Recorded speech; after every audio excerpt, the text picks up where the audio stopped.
I watched the Game of Wool, Channel 4's new knitting competition show, so you don't have to, and I had to re-record this segment because information keeps coming out. I am about to spoil the episode for you. If you haven't seen it yet and you want to be surprised, don't watch this. So Gordon went home, and straight off the bat, people online were very, very upset about this. And my initial take was, yes, it sucked. It's always really sad when someone goes home in the first week because you've barely had a chance to meet them or get to know them.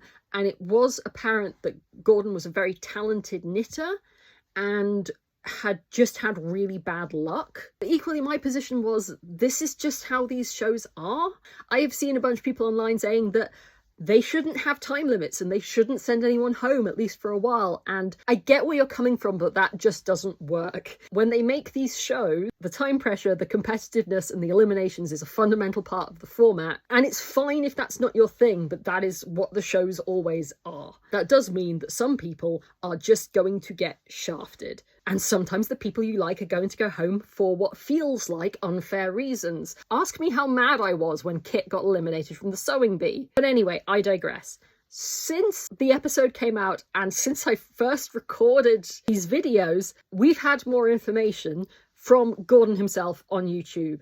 And I stand by my opinion that someone did have to go home, and of everyone, based on the Vest project, Gordon was the correct person to send home. I completely understand why people felt like it was unfairly stacked against him, and I think the edit did him dirty. So Gordon didn't finish. On the episode, they made it out that the reason Gordon didn't finish and the reason that he potentially got eliminated was to do with doing the steeking. And a few people got up in arms about the fact the show made it look like steeking was really avant-garde and risky, and actually it's completely fine and safe and okay technique. And I hear you, it's still terrifying if you haven't done it a bunch though. So I don't think they were wrong to play into the, oh my god, you're cutting your knitting, because that is a dramatic moment, right? However, the reason Gordon was so far behind was because he'd had to rip back about 20 rows.